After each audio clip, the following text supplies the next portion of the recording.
नमस्कार, स्वागत है आप सभी का। आप देख रहे हैं इकोनॉमी टुडे। क्या आपको पता है कि जनरेटिव एआई आने के बाद भारत में हर हफ्ते 5 करोड़ घंटे की बचत होने वाली है। जी हां, इससे प्रोडक्टिविटी इतनी ज्यादा बढ़ेगी कि आप अपने समय को बचा पाएंगे, उसको जो प्रोडक्टिव एसेट्स हैं उसमें इस्तेमाल कर पाएंगे। और प्रधानमंत्री मोदी ने आज इकोनॉमिक टाइम्स को एक बड़ा इंटरव्यू दिया है और उस इंटरव्यू में स्पष्ट तौर पर उन्होंने ये कहा है कि देश को विकसित बनाने के लिए उनका विजन क्या है। कारोबार जगत की तमाम खबरों पर हमारी नजर रहती है। आइए देखते हैं आज की टॉप लाइंस आपके लिए क्या लेके आए। साल 2014 में सेंसेक्स 25,000 पर था, आज ये 75,000 के करीब और मार्केट कैप $5 ट्रिलियन के पार।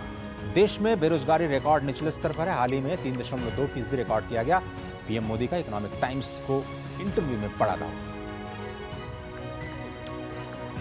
आरबीआई केंद्रीय बोर्ड का वित्त मंत्रालय को अब तक का सबसे बड़ा तोहफा, साल 2024 के लिए 2.11 लाख करोड़ रुपए की सरप्लस राशि के तौर पर दिए जाने का फैसला वित्त मंत्रालय को जुलाई के बजट के लिए बढ़ी रहा। कंपनी एक्ट का उल्लंघन करने पर कॉर्पोरेट मामलों के मंत्रालय ने की बड़ी कार्रवाई। लिंक्डइन इंडिया और माइक्रोसॉफ्ट प्रमुख सत्या नडेला समेत 8 लोगों पर लगाया 27 लाख का जुर्माना। और जब सप्ताह के चौथे कारोबारी दिन आज सपाट कारोबार के साथ खुले भारतीय शेयर बाजार। सेंसेक्स गिरावट और निफ्टी बढ़त के साथ खुला। कल कारोबार में आखिर में हरे निशान पर बंद हुए थे सेंसेक्स और निफ्टी। तो यह कुछ बड़ी टॉप लाइंस आपकी स्क्रीन पर जिन पर हमारी निगाह रहेगी, लेकिन शुरुआत करते हैं प्रधानमंत्री मोदी के इकोनॉमिक टाइम्स को दिए गए इंटरव्यू पर, जिन पर उन्होंने तमाम मुद्दों पर बातचीत की। उन्होंने कहा कि साल 2014 में भ्रष्टाचार चुनाव में मुख्य मुद्दा रहा था, 2019 में लाभार्थी और 2024 में मुद्दा है विकसित भारत। यूपीए ने 2043 तक कहा था कि दुनिया की वो तीसरी सबसे बड़ी अर्थव्यवस्था भारत को बनाएंगे, लेकिन हम कम से कम 15 साल पहले भारत को इस लक्ष्य के करीब ले जाने के लिए प्रतिबद्ध हैं। प्रधानमंत्री ने एक बड़ी बात कही अपने विजन को लेकर के। उन्होंने कहा पिछले एक दशक में बिना किसी भेदभाव के कार्यक्रमों को 100% सैचुरेशन यानी सभी तक पहुंचाने पर जोर दिया गया है। बेरोजगारी पर जो सवाल किया गया, उन्होंने कहा कि रिकॉर्ड निचले स्तर पर इस वक्त है, यह 3.2% रिकॉर्ड किया गया है बेरोजगारी। तमिलनाडु, तेलंगाना, ओडिशा, केरल, पश्चिम बंगाल और आंध्र प्रदेश, साथ ही साथ उत्तर प्रदेश में बीजेपी की सीटें बढ़ेंगी, ये दावा प्रधानमंत्री ने किया। सेंसेक्स पर भी सवाल, उन्होंने कहा कि 2014 में जब वो आए सत्ता में तो 25,000 पर सेंसेक्स था, आज ये 75,000 पर पहुंच चुका है। डीमेट अकाउंट की संख्या केवल 2.3 करोड़ थी, आज 15 करोड़ लोग डीमेट अकाउंट के साथ शेयर बाजार में निवेश कर सकते हैं। म्यूचुअल फंड निवेशक की बात करें तो 2014 में केवल 1 करोड़ थे, आज ये 4.5 करोड़ के स्तर पर पहुंच चुके हैं। उन्होंने ये भी कहा कि 4 जून को बीजेपी संख्या के रिकॉर्ड लिहाज से नया रिकॉर्ड बनाएगी और शेयर बाजार भी नया रिकॉर्ड बनाएगा। उन्होंने कहा कि भ्रष्टाचार के खिलाफ लड़ाई में देश ने एक लंबा सफर तय किया है और तीसरे टर्म में ये लड़ाई और भी तेज होगी। तो स्पष्ट तौर पर जो विकसित भारत का जो सपना है उस पर जो सवाल किया गया प्रधानमंत्री से, तो स्पष्ट तौर पर उन्होंने कहा कि विकसित भारत का सपना एक ऐसा देश जिसमें कोई भी छोटा से छोटा व्यक्ति बड़े से बड़े सपने देख सकता है और कोई भी ऐसा सपना नहीं जिसे वो हासिल न कर सके।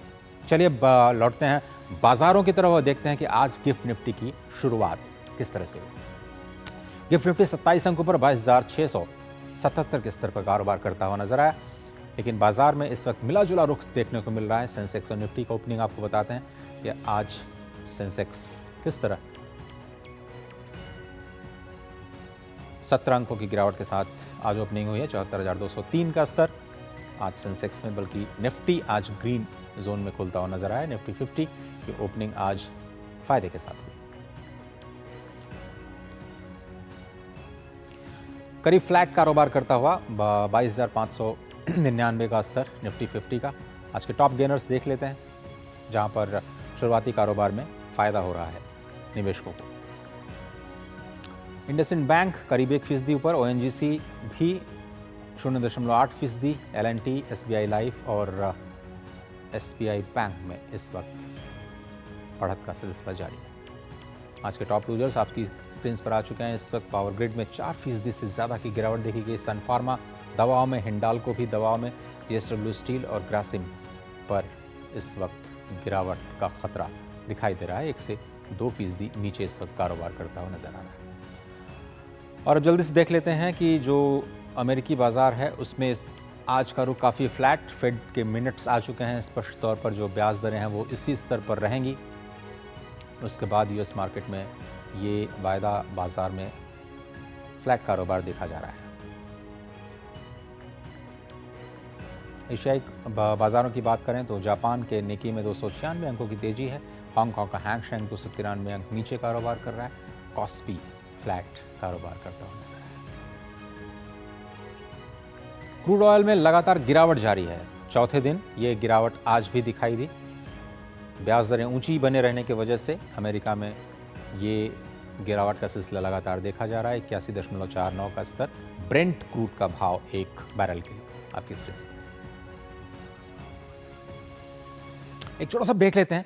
ब्रेक के उस पार हमारा आज का फोकस और बड़ी खबर कि आरबीआई ने केंद्र सरकार को कौन सा बड़ा तोहफा दिया है। आप देख रहे हैं इकोनॉमी टुडे। किसानों को जारी रहेगी 6,000 रुपए की सम्मान निधि। यह है मोदी की guarantee.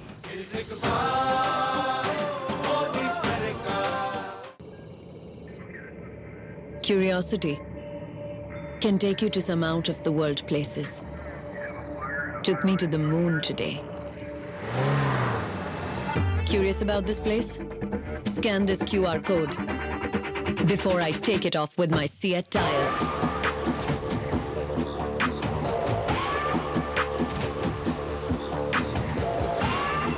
Seat, crafted for the curious. Shukla बता रहा था आपके बाबूजी ने जायदाद का कुछ हिस्सा नौकर के नाम कर दिया। अब नौकर हर काम अपना घर समझ के करेगा। समर कूल, जो हर दिल करे कबूल। बात जब पीढ़ियों के लिए बनने वाले घर की हो तो जिम्मेदारी बड़ी हो जाती है। गैलेंट समझता है ये जिम्मेदारी। अब डबल एम रिब्स के साथ गैलेंट एडवांस TMT रीबार, निर्माण का real hero. Delivery boy has picked your order. अरे भाई पता है भूख लगी है। 30 मिनट का मैसेज नोटिफिकेशन आया था ना। मैसेज के सारे थोड़ी बैठ सकते हैं। कल आपने कुछ शेयर्स बेचे थे ना? हाँ, तो चेक किया? मैसेज आया तो था। सिर्फ मैसेज काफी नहीं है। आप शेयर मार्केट में कोई भी ट्रांजैक्शन करते हैं ना, तो स्टॉक एक्सचेंज से आए SMS या ईमेल को अपने डीमैट अकाउंट और बैंक स्टेटमेंट के साथ भी टैली कीजिए। बेटा भूख में ना दिमाग बंद हो जाता है। समझकर इन्वेस्ट कर। कस्टमर से जरूरी क्या है बेटा? अरे पापा, मोदी जी सारे ग्रुप में वोटिंग के लिए मैसेज कर रहा हूँ। बेटा कल छुट्टी है, कस्टमर ज्यादा आएंगे और तुम दुकान से बिल्कुल बाहर मत जाना, समझे? वाह पापा वाह, जिस आदमी ने हमारे लिए अपना घर परिवार सब छोड़ दिया, उसके लिए हम 20 मिनट नहीं ले सकते। ये डिजिटल ना होता तो आज भी रोज सुबह बैंक जाना पड़ता, तब टाइम नहीं लगता। बोलो पापा। बारी बारी चलेंगे वोट डालने। कमल का बटन दबाएं, भाजपा को जिताएं। स्वागत है आप सभी का। आप देख रहे हैं इकोनॉमी टुडे और अब बात करते हैं आज के फोकस की।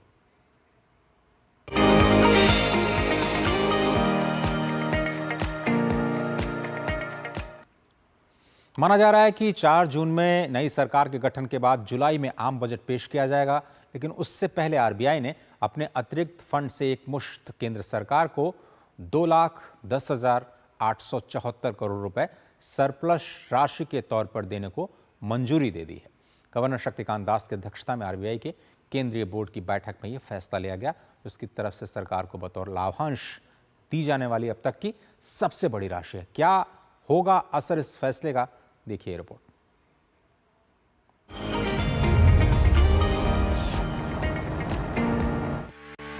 देश में आर्थिक स्थिति की मजबूती का आकलन आरबीआई के एक ताजा फैसले के आधार पर लिया जा सकता है। आरबीआई ने अपने केंद्रीय बैंक की बैठक में 2 बड़े फैसले लिए। पहला फैसला अपनी कमाई के सरप्लस को सरकार को ट्रांसफर करने से जुड़ा हुआ है।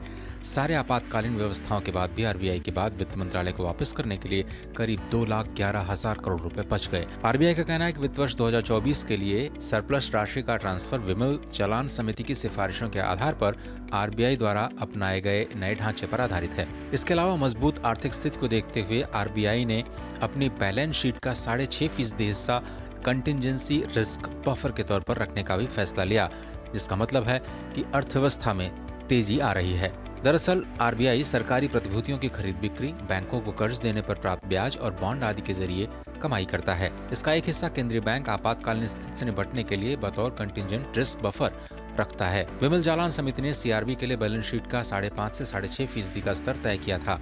कोविड महामारी के चलते अब जब इकोनॉमी की स्थिति ठीक नहीं थी तब सीआरबी को 5.5% पर रखा गया।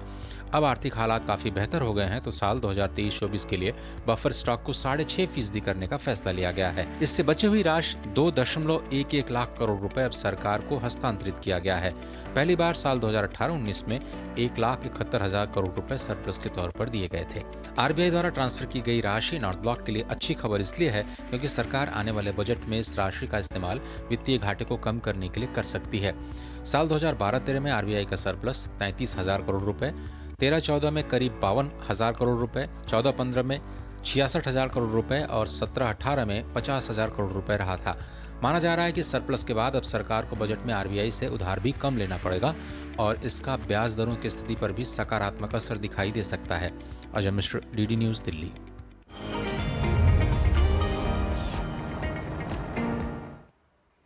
और इस मुद्दे को और भी आसान भाषा में समझाने के लिए हमारे साथ डॉक्टर चरण सिंह हैं, जो कि वरिष्ठ अर्थशास्त्री हैं और सीईओ हैं इग्रो के। बहुत बहुत धन्यवाद डॉक्टर साहब वक्त निकालने के लिए हमेशा की तरह इस कार्यक्रम में। सबसे पहले तो यही कि ये आरबीआई की कमाई और उस कमाई को सरकार को देना, ये पूरा माजरा है क्या? लोगों को अभी तक शायद आम लोग ये नहीं जानते हैं कि आरबीआई की भी कुछ कमाई होती है और वो फिर नॉर्थ ब्लॉक को देनी पड़ती है। ये पूरा इकोसिस्टम थोड़ा सा समझाएं, उसके बाद फिर मैं इन फैसलों के असर पर आऊँगा सर। धन्यवाद।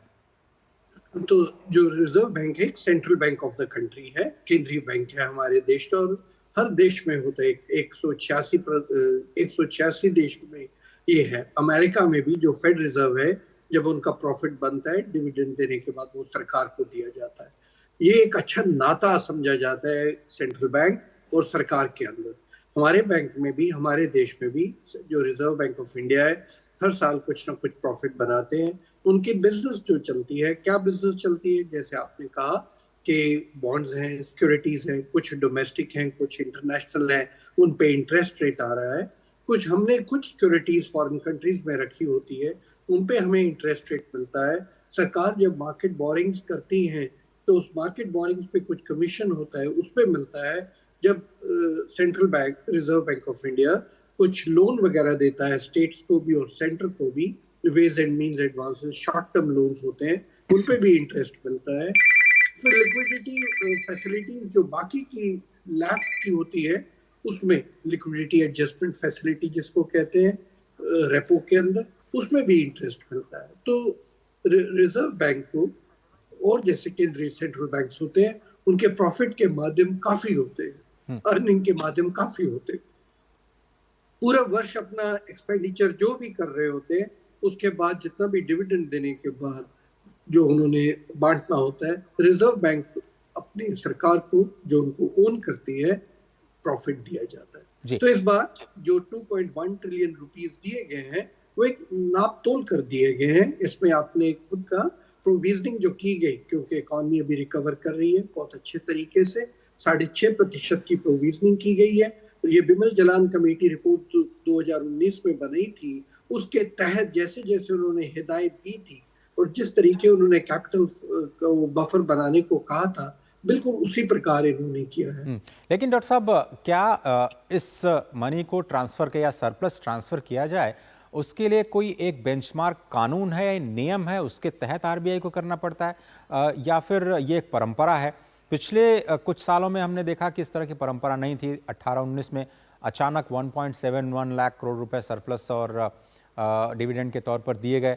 इस बार भी इतनी बड़ी राशि दी गई है, तो इतना ज़्यादा फ्लक्चुएशन राशि के अमाउंट में क्यों देखा जाता है हर साल की चर्चा करें तो पहली बात तो ये कहनी चाहूंगा कि ये पहली बार हो रहा है या 2018 के बाद हो रहा है, नहीं, ऐसी बात नहीं है।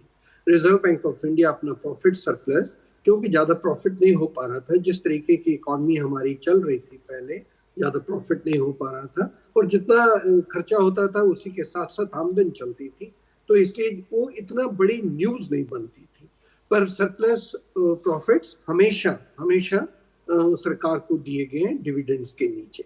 इस बार राशि इतनी ज्यादा हो रही है, एक तो एक कारण है कि इंटरेस्ट रेट पूरी दुनिया में बढ़े हुए हैं, हमारे यहाँ पर भी हाई हैं। आपने देखा जैसे ही ये अनाउंसमेंट हुआ, 10 ईयर बॉन्ड पे यील्ड 5 बेसिस पॉइंट ऑटोमेटिकली 6.99 के नीचे आ गई। तो अभी जो इंटरेस्ट रेट बढ़े हुए हैं उस कारण इनकी इनकम्स भी बढ़ी हुई हैं सारे सेंट्रल बैंक्स की, सिर्फ हमारे यहाँ पर नहीं, सारे सेंट्रल बैंक्स की बढ़ी हुई है। अब ये जो राशि जब reserve bank government of India को देता है, पहले 2019 से पहले कुछ एक स्ट्रिक्ट रूल नहीं था।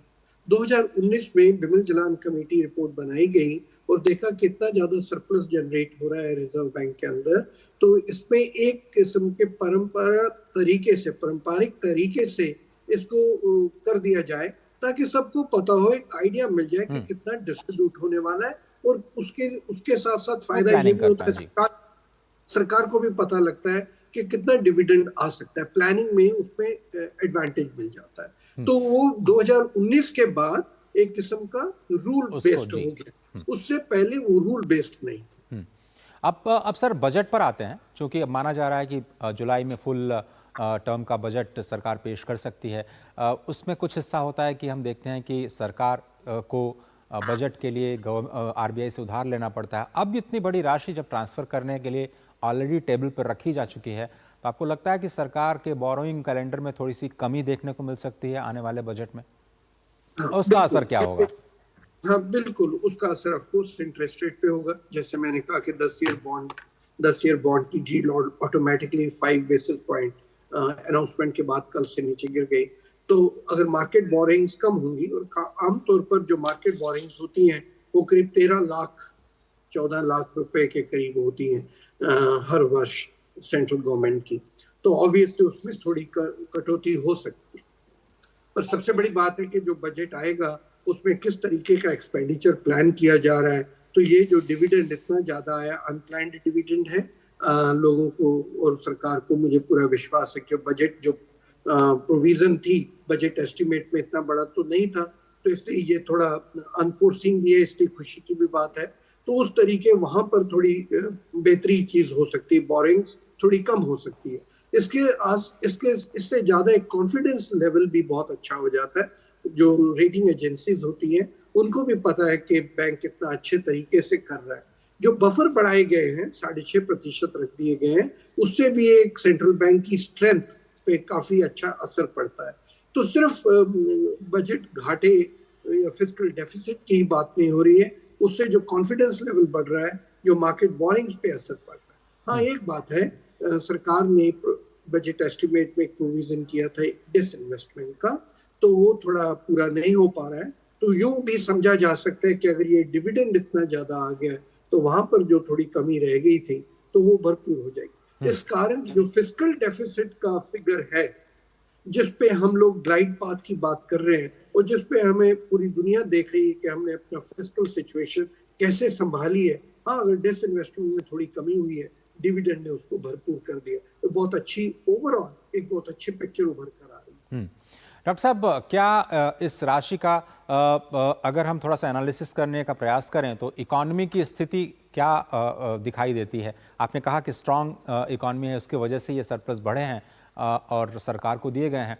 साथ ही साथ क्या आने वाले दिनों में ब्याज दरों पर भी आप इसका कोई असर देख रहे हैं? अगर आरबीआई की आर्थिक स्थिति बेहतर होती है in terms of surplus, in terms of जो कंटिजेंसी फंड रखा गया है, तो वो ब्याज दरों पर क्या इन जनरल असर पड़ने की संभावना है? बहुत अच्छा प्रश्न है। देखिए, जो रिजर्व्स रखे जाते हैं उससे 2-3 चीजें होती हैं। जब रिजर्व्स बढ़ जाते हैं उससे 2-3 चीजें होती है। रिस्क असेसमेंट पे जितनी भी रेटिंग एजेंसीज होती हैं, डोमेस्टिक लोन्स हो या एक्सटर्नल सेक्टर लोन्स हो, सबको पता होता है कि फाइनेंशियल स्टेबिलिटी इन लोगों की बहुत मजबूत है। इनका जो सेंट्रल बैंक है शेर की तरह बैठा हुआ है। कोई भी छोटे मोटे बैंकों पर कोई भी आपत्ति आ जाए तो उनके पास इतने ज्यादा प्रोविजंस हैं कि वहां पर टेंशन की जरूरत नहीं है। अब देखिए, जो पिछले साल भी, इस साल की भी एनुअल रिपोर्ट सामने नहीं आई है, इन्होंने कल डिस्कस की है, पर पिछले साल की अगर आप एनुअल रिपोर्ट देखें तो $63 ट्रिलियन की बैलेंस शीट है, $3.8 ट्रिलियन का इनका कॉन्टिजेंसी रिजर्व है। क्लियरली देख सकते हैं कितना सॉलिड कॉन्टिजेंसी रिजर्व है। तो रेटिंग एजेंसीज को एक किस्म का AAA या AA रेटिंग देने में आसानी लगती है। दूसरी बात, जब आप बोरिंग्स के लिए जाते हैं तो बोरिंग्स में रिस्क वेट हमेशा लिया जाता है, किस देश का है या कौन इसको फ्लोट कर रहा है। तो अगर पता हो कि इतना स्ट्रॉन्ग फाइनेंशियल स्टेबिलिटी है, इतने स्ट्रॉन्ग बफर्स है, तो ऑलरेडी उस पे जो ब्याज दर होते हैं वो कम हो जाते हैं। जैसे मैंने कहा ना अभी कि 10 ईयर लोन पे यील्ड ऑटोमेटिकली नीचे कम होगी। सरकार को उसका ये फायदा होता है कि जो इन्होंने बोरिंग्स करनी होती है, कुछ 20 साल, कुछ 25 साल, 30 साल, 5 साल की बोरिंग करते हैं, सबके ऊपर ब्याज दर कम हो जाता है। इंटरेस्ट रेट बर्डन जो अगले बजट्स पे आता है वो ऑटोमेटिकली थोड़ा कम हो जाता है। तो इसलिए इसका इंटरजेनरेशनल इम्पैक्ट भी अच्छा होता है जब आपकी फाइनेंशियल स्टेबिलिटी पे इतना जोर दिया जाए और आपका सेंट्रल बैंक इतना सॉलिड कैपिटलाइज्ड हो। सर, अंतिम सवाल आपसे ये कि ये भी थोड़ा सा आप समझाने के लिहाज से कि क्या रुपी इंटरवेंशन की वजह से भी आरबीआई की कमाई बढ़ी है, और अगर ऐसा हुआ है तो रुपए की स्थिति विज़ डॉलर या दूसरी करेंसीज में अब आरबीआई की पॉलिसी क्या रह सकती है? किस तरह से आप रुपी मूवमेंट देख सकते हैं आगे जाते हुए 1 साल 2 साल में? कोई शक नहीं है, जो आमदनी बढ़ती है क्योंकि हम लोग फॉरेन एक्सचेंज रिजर्व्स मेंटेन करते हैं, और फॉरेन एक्सचेंज रिजर्व्स के अंदर फॉरेन करेंसी के एसेट्स भी होते हैं, बॉन्ड्स भी होते हैं। बैंक फॉर इंटरनेशनल सेटलमेंट में हमने उनको रखा होता है, तो उससे हमें इंटरेस्ट रेट इनकम आती ही आती है। जहाँ तक देश की एक्सचेंज रेट का सवाल है, आपने खुद देखा कि कुछ वर्ष पहले हम लोग डरते थे कि अगर एक्सचेंज रेट को थोड़ा छोड़ेंगे तो क्या होगा। आपने देखा कि 80 और 83 पे आसपास ये स्टेबलाइज हुआ है, जबकि ज्यादा इंटरवेंशन नहीं हो रही है। उसका मूल कारण यही है कि देश इस टाइम जिस प्रकार की प्रगति दिखा रहा है, दुनिया भर में जिस प्रकार की प्रगति हो रही है, हमारे देश की प्रगति उसमें जो ग्रोथ रेट है सबसे हाईएस्ट चल रहा है। डेमोग्राफिक डिविडेंड का जहां तक सवाल है, वो हमारा देश अगले 20 वर्ष के लिए उसको पूरा एंजॉय करेगा वो बेनिफिट को। जहां तक स्टॉक मार्केट का सवाल है, 5000 से ज्यादा लिस्टेड कंपनीज हैं और आप देख रहे हैं कि उनमें भी पूरा कॉन्फिडेंस आ रहा है और स्टॉक मार्केट भी अच्छा बिहेव कर रही है। ये सारी चीजें मूल तौर पर एक्सचेंज रेट के अंदर एंटर करती हैं, क्योंकि वित्तीय स्थिति और क्योंकि ग्रोथ रेट इकोनॉमी का इतना स्ट्रांग है, एक्सचेंज रेट इसलिए इतना स्ट्रांग और स्टेबल चल रहा है। तो मुझे लगता है कि आने वाले वर्षों में मैं ये तो नहीं कह रहा हूँ कि रुपए और डॉलर बराबर पे आ जाएंगे, पर ये मैं जरूर कहना चाहता हूँ कि स्लाइड ज्यादा नहीं होगा। इसी दर के आसपास ये एक्सचेंज रेट, क्योंकि strength of the economy comparatively दुनिया भर के साथ अगर नापी जाए तो स्ट्रेंथ ऑफ द इकोनॉमी इतनी स्ट्रांग है कि एक्सचेंज रेट इतना हेविली डेप्रिशिएट कर जाएगा, वो मेरी नजर में नहीं है। डॉक्टर साहब बहुत धन्यवाद। जी। कुछ अर्थव्यवस्था इकोनॉमिस्ट ये भी कहते हैं कि हो सकता है कि आप डेप्रिसिएशन की बात कर रहे हैं क्योंकि इकोनॉमी इतनी स्ट्रांग उभर कर आ रही है, कुछ एक्सचेंज रेट एप्रिशिएट भी कर सकता है। पर मेरा अपना निजी विश्वास है ये डेप्रिशिएट कम से कम उस स्पीड से नहीं करे। बहुत धन्यवाद डॉक्टर साहब वक्त निकालने के लिए, और बहुत ही विस्तार के साथ इस बड़ी खबर को बहुत ही सरल भाषा में हम सभी दर्शकों तक पहुंचाने के लिए बहुत बहुत धन्यवाद आपका। तो स्पष्ट तौर पर जो भारतीय अर्थव्यवस्था की मजबूती है उसका असर एक्सचेंज रेट पर स्थायी रूप से पड़ेगा, और मतलब स्थायित्व उसमें रहेगा, और वो भी एक मजबूती का ही परिचायक है। और अब नजर डालते हैं कारोबार जगत से जुड़ी कुछ और अहम खबरों पर फटाफट अंदाज में। स्मार्टफोन अब भारत से चौथा सबसे बड़ा निर्यात की वस्तु बन गया है। वित्त वर्ष 2023-24 में 42% की वृद्धि के साथ ये $15.6 बिलियन पर पहुंच गया और पिछले वर्ष की रैंकिंग में एक पायदान ऊपर पहुंच गया। वाणिज्य विभाग के आंकड़ों के मुताबिक स्मार्टफोन निर्यात में बढ़ोतरी अमेरिका में शिपमेंट में 158% की वृद्धि के कारण हुई। India cellular and electronics association के शुरुआती अनुमान के मुताबिक 2023-24 में निर्यात और घरेलू दोनों बाजारों के लिए भारत में उत्पादित मोबाइल उपकरणों का कुल मूल्य 4.1 लाख करोड़ रुपए तक बढ़ गया। कॉर्पोरेट अफेयर्स मिनिस्ट्री ने कंपनी एक्ट के उल्लंघन के लिए लिंक्डइन इंडिया, सत्य नडेला और 8 अन्य पर जुर्माना लगाया है। नडेला माइक्रोसॉफ्ट के प्रमुख हैं, जिन्होंने दिसंबर 2016 में पेशेवर नेटवर्किंग प्लेटफॉर्म लिंक्डइन का अधिग्रहण किया था। रजिस्ट्रार ऑफ कंपनीज ने अपने आदेश में कहा है कि लिंक्डइन इंडिया और अन्य व्यक्तियों ने कंपनी अधिनियम 2013 के तहत महत्वपूर्ण लाभकारी मालिक मानदंडों का उल्लंघन किया है। सरकारी गैस कंपनी गेल मध्य प्रदेश के सीहोर में एक बड़ा कारखाना लगाने वाली है। इस कारखाने में सालाना 1.5 मिलियन टन इथेन को क्रैक करके एथिलीन बनाया जाएगा, जिसका इस्तेमाल प्लास्टिक, गोंद, रबर और दूसरी चीजें बनाने में होता है। इस कारखाने पर कंपनी करीब 50,000 करोड़ रुपए खर्च करेगी। यह गैस कंपनी द्वारा किया गया अब तक का सबसे बड़ा निवेश है। भारत में प्लास्टिक आदि की मांग लगातार बढ़ रही है और 2040 तक 3 गुना होने का अनुमान है। सरकार द्वारा मई महीने की शुरुआत में आउटबाउंड शिपमेंट पर लगे प्रतिबंध हटाने के बाद से भारत ने 45,000 टन से अधिक प्याज का निर्यात किया है। यह निर्यात ज्यादातर मध्य पूर्व और बांग्लादेश में हुआ है। राज्य की स्वामित्व वाली एजेंसियों ने चालू वित्त वर्ष के लक्षित 5 लाख टन का बफर स्टॉक बनाने के लिए प्याज की खरीद शुरू कर दी है। पिछले साल प्याज की बढ़ती कीमतों को कंट्रोल करने के लिए सरकार ने प्याज के निर्यात पर प्रतिबंध लगाया था। भारत स्टील उत्पादन में बढ़ोतरी दर्ज करने वाला एकमात्र देश बन गया है। वर्ल्ड स्टील एसोसिएशन के द्वारा जारी आंकड़ों के मुताबिक स्टील उत्पादन करने वाले प्रमुख 5 देशों में शामिल भारत ने अप्रैल महीने में स्टील उत्पादन में 3.6% की ग्रोथ दर्ज की है, जबकि चीन, जापान और संयुक्त राज्य अमेरिका में गिरावट देखने को मिली है। आंकड़ों के मुताबिक इस साल जनवरी अप्रैल तक भारत में 49.5 मिलियन टन स्टील का उत्पादन हुआ। भारतीय दूरसंचार नियामक प्राधिकरण ने दिल्ली स्थित ट्राई मुख्यालय में नियामकों की संयुक्त समिति की बैठक बुलाई। यह बैठक अनधिकृत कॉल और अनचाही कॉल के दुरुपयोग को रोकने पर चर्चा के लिए बुलाई गई थी। दूरसंचार संसाधनों के माध्यम से यूसीसी और धोखाधड़ी से निपटने के लिए विभिन्न संभावित सहयोगात्मक दृष्टिकोण और उपायों पर बैठक में चर्चा की गई। बैठक में ट्राई, दूरसंचार विभाग, गृह मंत्रालय, आरबीआई के अलावा कई विभाग के प्रतिनिधियों ने भाग लिया। निजी जीवन बीमा कंपनी मैक्स लाइफ इंश्योरेंस की योजना चालू वित्त वर्ष में 30,000 नए एजेंट जोड़ने और 50 से 100 नए कार्यालय खोलने की है। इससे कंपनी का कारोबार मजबूत होगा और कंपनी की प्रीमियम वृद्धि में तेजी आने की उम्मीद है। मैक्स लाइफ इंश्योरेंस के शीर्ष अधिकारी के मुताबिक नए एजेंटों की नियुक्ति के बाद वित्त वर्ष 25 के अंत तक एजेंटों की कुल संख्या बढ़कर 1,30,000 हो जाएगी। भारतीय बीमा नियामक और विकास प्राधिकरण यानी एडा ने नए कॉर्पोरेट प्रशासन नियमों को लागू किया है, जिसके अंतर्गत बीमा कंपनियों को अनिवार्य रूप से अपने बोर्ड अध्यक्ष की नियुक्ति के लिए पूर्व मंजूरी लेनी होगी। वर्तमान अध्यक्षों को 31 मार्च 2026 तक या अपने कार्यकाल के अंत तक जो भी पहले हो इस विनियमन का पालन करना होगा। तो ये थी कारोबार जगत से जुड़ी